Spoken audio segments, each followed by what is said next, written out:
আজকের পর্বে আমরা পবিত্র আত্মার বাপ্তিস্ম নিয়ে কিছু উৎস কিছু লেখা আর নোটস একটু ভালোভাবে দেখব। আমার হাতে যা আছে সেগুলো দেখতে গিয়ে মনে হলো এখানে তো শুধু এক রকমের বাপ্তিস্মের কথা বলা হয়নি, বেশ কয়েক ধরনের অভিজ্ঞতার কথা আছে। ব্যাপারটা বেশ মজার, তাই না? হুম, ঠিক তাই। আর আজকে আমাদের লক্ষ্য হবে এই উৎসগুলোর ভেতর একটু ঢুকে দেখা, এই যে পবিত্র আত্মার বাপ্তিস্ম, এটা আসলে কি, এই লেখাগুলোতে কি বোঝানো হচ্ছে, বিশ্বাসীদের জীবনে এর প্রভাবটা ঠিক কেমন হতে পারে, আর এর আসল তাৎপর্য সেটা কোথায়। আমরা চেষ্টা করব উৎসগুলোর মূল কথাগুলোকে সহজভাবে তুলে ধরতে। চমৎকার। আর হ্যাঁ, এই আলোচনাটা আমরা মূলত কিছু নির্দিষ্ট থিওলজিক্যাল লেখা, কিছু নোটস আর সংজ্ঞাত বাইবেলের কথার উপর ভিত্তি করেই এগিয়ে নিয়ে যাব। তো শুরুটা কি যিশুর নিজের বাপ্তিস্ম দিয়ে করা যায়? আমার মনে হয় ওটা একটা ভালো কনটেক্সট দেবে। অবশ্যই, অবশ্যই। মথি ৩ অধ্যায়ে তো আমরা সেই ঘটনাটা পাই, বেশ পরিচিত। যিশু আসছেন যোহন বাপ্তাইজকের কাছে জর্ডন নদীতে বাপ্তিস্ম নিতে। আর ঠিক সেই সময় বাপ্তিস্মের পরপরই আকাশ খুলে গেল আর পবিত্র আত্মা নেমে এলেন একটা পায়রার মতো সোজা যিশুর ওপর। হ্যাঁ, আর তখন স্বর্গ থেকে পিতার গলার স্বরও শোনা গিয়েছিল, তাই না? তার পরিচয় আর অনুমোদন জানিয়ে। এটা তো শুধু একটা রিচুয়াল ছিল না তাহলে? না, একদমই না। এটা একটা গভীর আধ্যাত্মিক মুহূর্ত ছিল। আর এখানেই দেখুন যিশুর ভূমিকার একটা বড় ইঙ্গিত আমরা পাই। যোহান ১:৩৩ পদে যোহন বাপ্তেজক নিজেই কি বলছেন? বলছেন যে ঈশ্বর তাকে আগেই জানিয়েছিলেন যার ওপর তিনি আত্মাকে নেমে স্থির হতে দেখবেন, তিনিই সেই ব্যক্তি যিনি পবিত্র আত্মায় বাপ্তিস্ম দেবেন। তার মানে উৎসগুলো তো স্পষ্টভাবেই যিশুকে সেই ব্যক্তি হিসেবে দেখাচ্ছে যিনি পবিত্র আত্মায় বাপ্তিস্ম দেন। একেবারে। আর এখান থেকেই এই পয়েন্ট থেকেই বিভিন্ন ধরনের বাপ্তিস্মের মধ্যে যে পার্থক্যটা আছে সেটা বোঝা খুব জরুরি হয়ে পড়ে। উৎসগুলোতে যোহানের বাপ্তিস্মকে প্রায় কোরিয়ান পরিভাষায় হয়ে গিয়ে সিমনে দিয়ে বোঝানো হয়েছে। হয়ে গিয়ে সিমনে, ওটার মানে কি? ওটার মানে হল অনুশোচনার বাপ্তিস্মা। প্রেরিত ১৮ আর ১৩ অধ্যায়ে আমরা দেখি এই বাপ্তিস্মাটা ছিল মানুষকে পাপ থেকে মন ফেরানোর একটা আহ্বান। কিন্তু পবিত্র আত্মার বাপ্তিস্মা, যেটাকে উৎসগুলোতে সংনিয়াং সিমনে বলা হচ্ছে, সেটা কিন্তু অন্য জিনিস। আচ্ছা, তাহলে পার্থক্যটা ঠিক কোথায়? অনুশোচনা তো পরেও দরকার, তাই না? পরেও তো মন ফেরাতে হয়। অবশ্যই দরকার। অনুশোচনা ছাড়া তো শুরুই হয় না। কিন্তু উৎসগুলোর ব্যাখ্যা যদি দেখি, যোহানের বাপ্তিস্মা ছিল মূলত একটা প্রস্তুতির বাপ্তিস্মা, মসিহের জন্য পথ তৈরি করা। এটা বাইরে থেকে জল দিয়ে হতো আর অনুশোচনার প্রতীক ছিল। অন্যদিকে পবিত্র আত্মার বাপ্তিস্মা হল সরাসরি ঈশ্বরের কাজ। ঈশ্বরের কাজ মানে? মানে যেখানে যিশু নিজে তার আত্মা দিয়ে বিশ্বাসীকে পূর্ণ করেন। এটা ভেতরকার একটা ব্যাপার, একটা রূপান্তরকারী অভিজ্ঞতা। প্রেরিত ২:৩৮ পদে পিতরের কথাতেও একটা ক্রম বোঝা যায়। তিনি বলছেন, আগে অনুশোচনা আর যিশুর নামে বাপ্তিস্মা, জলে বাপ্তিস্মা, আর তার ফল হিসেবে পবিত্র আত্মার দান পাওয়া। তার মানে একটা আরেকটাকে সম্পূর্ণ করে, কিন্তু এক জিনিস নয়। আচ্ছা, উৎসগুলোতে তো আরেকটা বাপ্তিস্মের কথাও যেন দেখলাম, অগ্নি বাপ্তিস্মা। কোরিয়ান ভাষায় হয়তো বুলছিমনে বলা হয়েছে। হ্যাঁ, ঠিক ধরেছেন, বুলছিমনে। মার্ক 10:৩৮ পদে যিশু তার শিষ্য জাকব আর যোহানকে জিজ্ঞেস করছেন না, তিনি যে দুঃখের পানপাত্র পান করবেন বা যে বাপ্তিস্মে বাপ্তায়িত হবেন, তারা সেটাতে অংশ নিতে পারবে কিনা। হ্যাঁ, মনে পড়েছে। উৎসগুলো এটাকে ব্যাখ্যা করছে এইভাবে যে যিশুর জন্য এই অগ্নি বাপ্তিস্ম ছিল তার ক্রুশের কষ্ট, তার মৃত্যু, আর বিশ্বাসীদের জন্য এটা বোঝায় কঠিন পরীক্ষা, তাড়না, এমনকি হয়তো বিশ্বাসের জন্য জীবন দেওয়া। সুতরাং দেখুন, ৩টে আলাদা জিনিস: জল বাপ্তিস্ম অনুশোচনার প্রতীক, আত্মার বাপ্তিস্ম ভেতরের ঐশ্বরিক রূপান্তর, আর অগ্নি বাপ্তিস্ম পরীক্ষা বা দুঃখভোগ। উৎসগুলো কিন্তু এই ৩টেকে আলাদা করেই দেখছে। ব্যাপারটা এবার পরিষ্কার হলো। তাহলে এবার ফেরা যাক পবিত্র আত্মার বাপ্তিস্মের প্রভাবে। উৎসগুলো বলছে এটা জীবনে একটা বিরাট পরিবর্তন আনে। আমার রোমিও ৬:৩-৫ পদের কথা মনে পড়ছে, যেখানে বলা হচ্ছে আমরা যারা খ্রিস্ট যিশুতে বাপ্তাইজিত হয়েছি তারা তার মৃত্যুর সাথে এক হয়েই বাপ্তাইজিত হয়েছি। যেন খ্রিস্ট যেমন পিতার মহিমায় মৃতদের মধ্য থেকে উঠলেন, আমরাও তেমনি নতুন জীবনে চলতে পারি। এটা তো বেশ গভীর কথা। খুবই গভীর। এটা শুধু বাইরের আচরণ বদলানোর কথা বলছে না। ২ করিন্থীয় ৫:১৭ পদ তো আরও সরাসরি বলছে, কেউ যদি খ্রিস্টে থাকে তবে সে নতুন সৃষ্টি, পুরনো বিষয় সব চলে গেছে, দেখো সবই নতুন হয়ে উঠেছে। সৃষ্টি।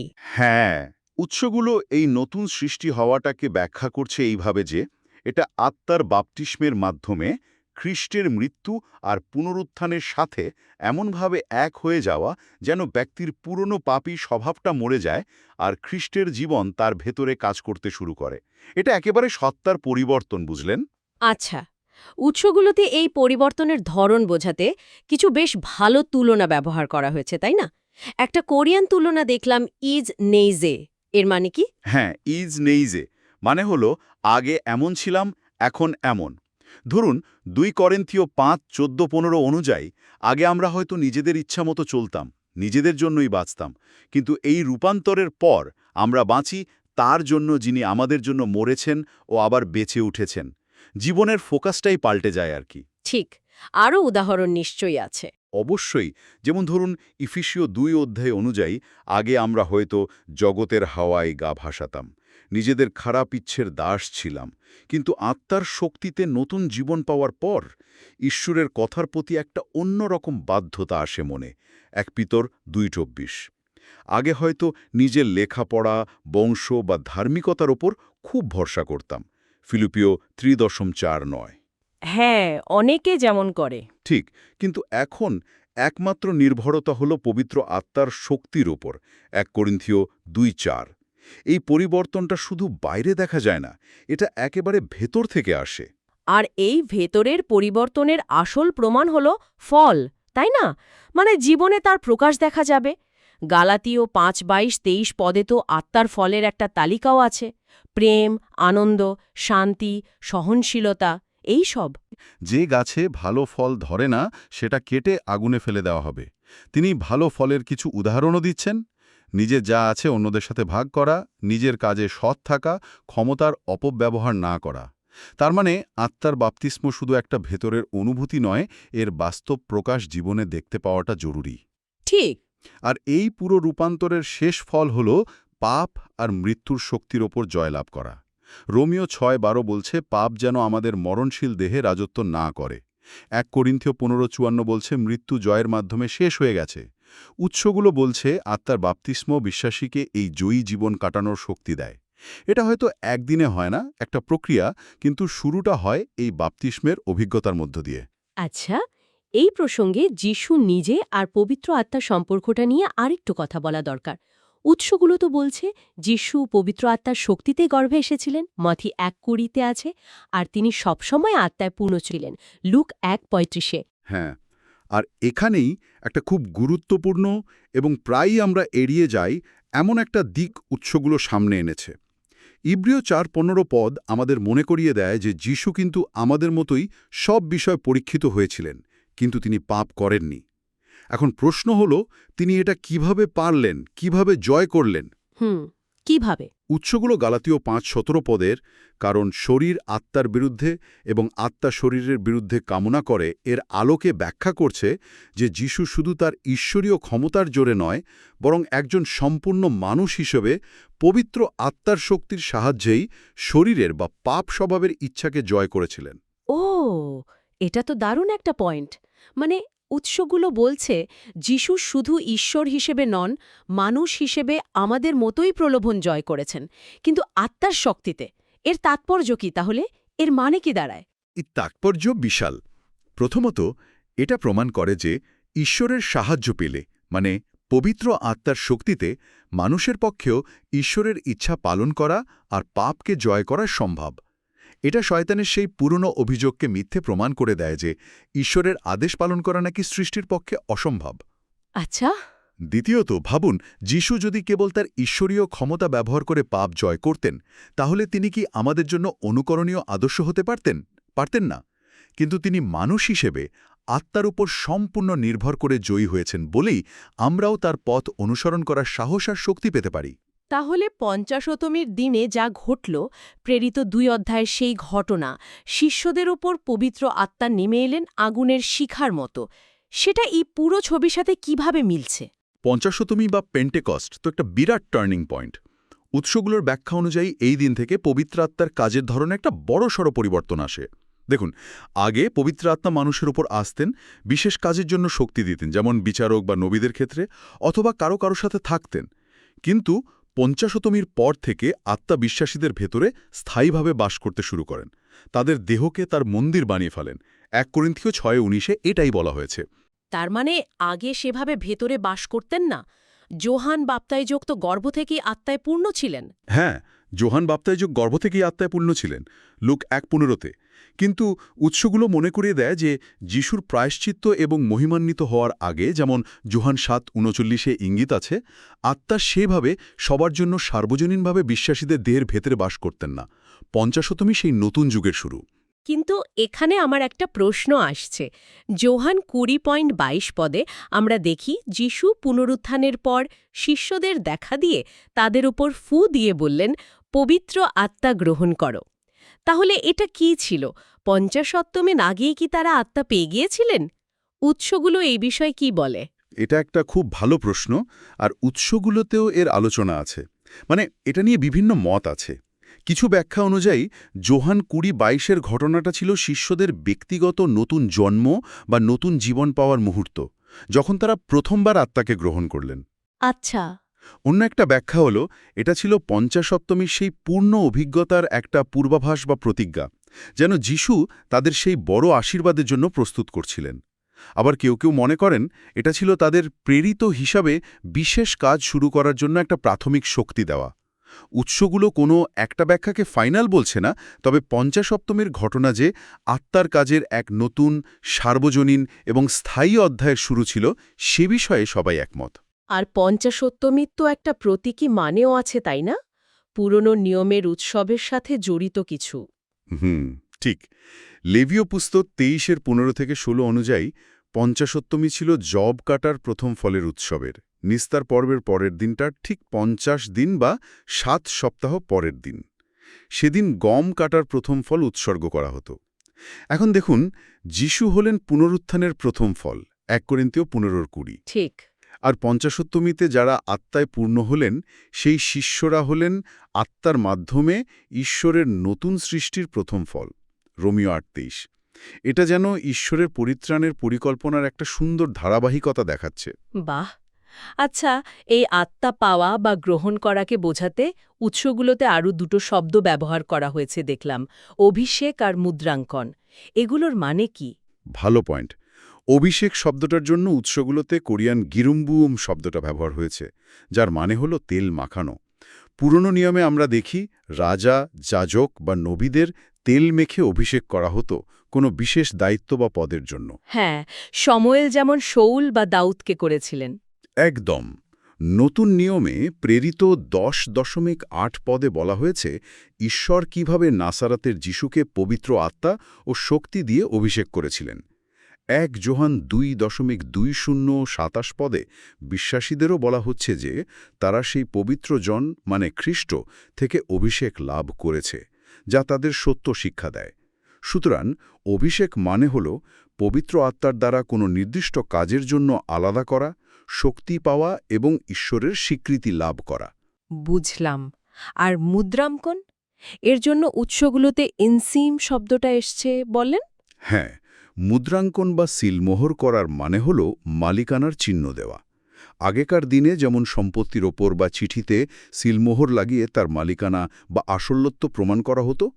2 করিন্থীয় 1.122 পদে পল বলছেন, ঈশ্বরই আমাদের অভিষেক করেছেন এবং তিনি আমাদের মুদ্রাঙ্কিতও করেছেন আর বায়ানা স্বরূপ আত্মাকে আমাদের হৃদয়ে দিয়েছেন।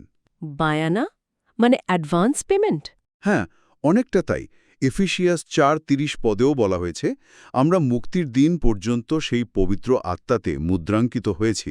এর মানে হল পবিত্র আত্মা যখন আমাদের ভেতরে বাস করেন, তখন সেটা ঈশ্বরের মালিকানার একটা চিহ্ন, একটা প্রমাণ যে আমরা তারই লোক।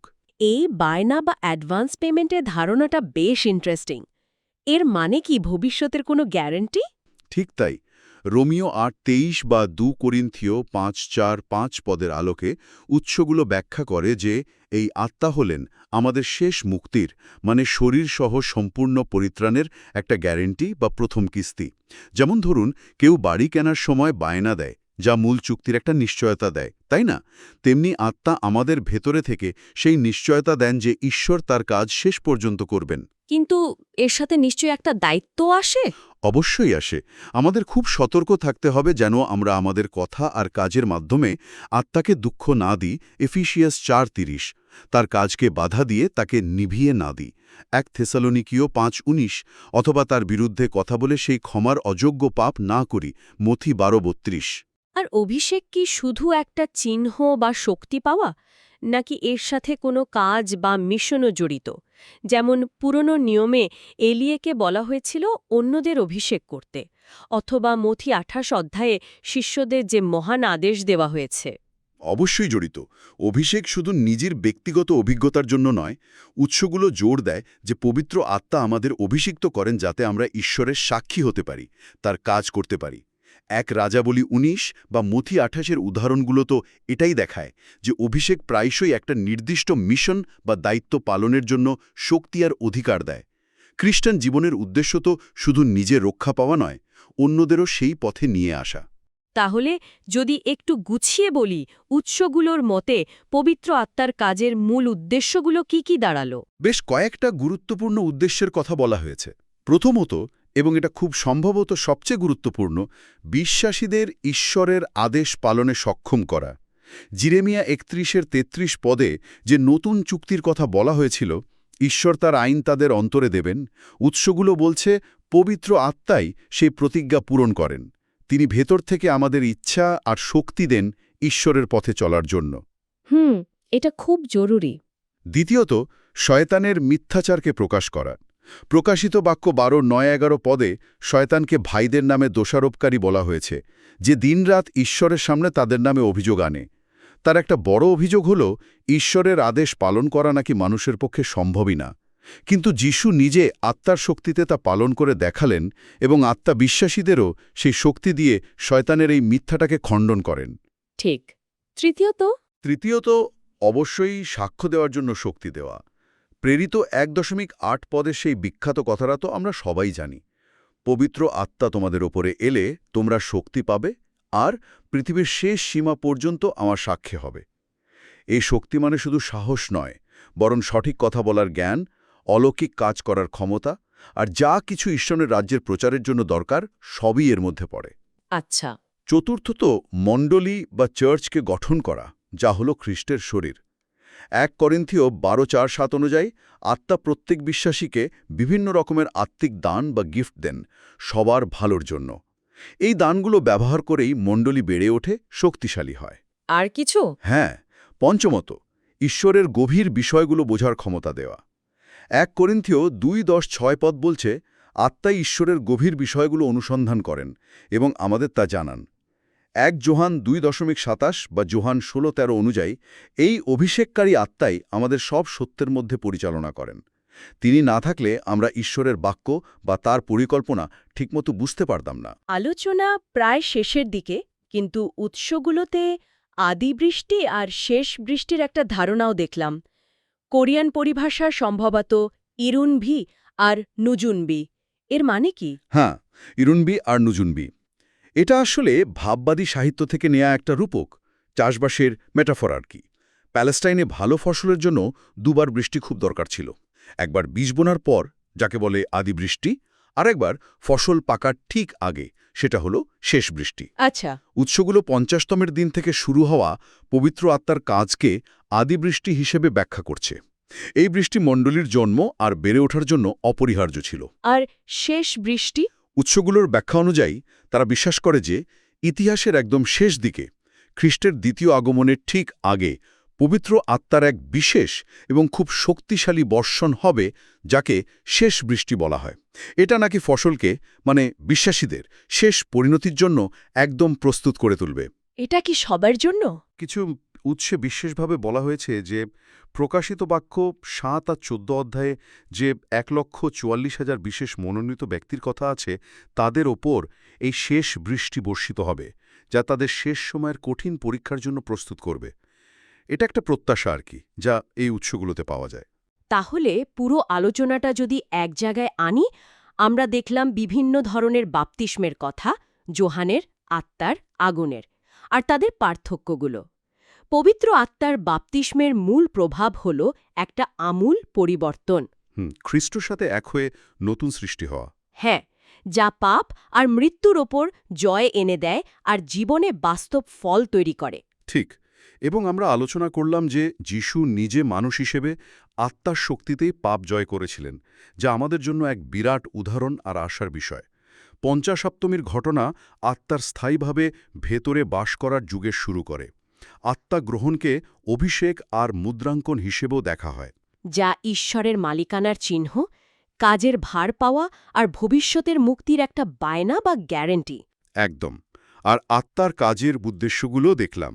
ঈশ্বরের আদেশ পালনে সক্ষম করা, শয়তানের মিথ্যাচার খণ্ডন করা, সাক্ষ্য দিতে শক্তি দেওয়া, মণ্ডলী গঠন করা আর ঈশ্বরের সত্য বোঝার ক্ষমতা দেওয়া। শেষে আদিবৃষ্টি ও শেষ বৃষ্টির রূপকটাও আলোচনা করলাম, যা আত্মার কাজের ধারাবাহিকতা আর ভবিষ্যতের একটা আশার কথা বলে। হ্যাঁ, মোটামুটি এই বিষয়গুলোই ছিল আমাদের হাতে থাকা উৎসগুলোর মূল কথা। সব শেষে উৎসগুলো একটা বেশ গভীর প্রশ্ন যেন আমাদের সামনে রেখে যায়। মথি ৭ বা ২ করিন্থীয় ৫-এর মতো জায়গায় বলা হচ্ছে, পবিত্র আত্মা আমাদের সাহায্য করেন যেন আমরা ঈশ্বরের মতন হতে পারি, তার প্রতিমূর্তি প্রতিফলিত করতে পারি আর এমন ফল উৎপন্ন করতে পারি যা শেষ বিচারের দিনেও টিকে থাকবে। এখন ভাবনার বিষয় হল, যদি আত্মা সত্যি আমাদের ভেতরে কাজ করেন, তবে আমাদের প্রতিদিনের জীবনে, আমাদের আচরণে, সিদ্ধান্তে, সম্পর্কের মধ্যে সেই ঈশ্বরের ছাপটা ঠিক কিভাবে ফুটে ওঠা উচিত? মানে শুধু মুখে বলা নয়, জীবনের বাস্তবে সেই ফলগুলো কি যা প্রমাণ করে যে আমরা সত্যিই পাল্টে গেছি? এই ভেতরের রূপান্তরটা বাইরে কিভাবে দেখা যায়? এই প্রশ্নটা হয়তো শ্রোতাদের জন্য রইল, নিজের জীবনে এর উত্তর খুঁজে নেওয়ার জন্য।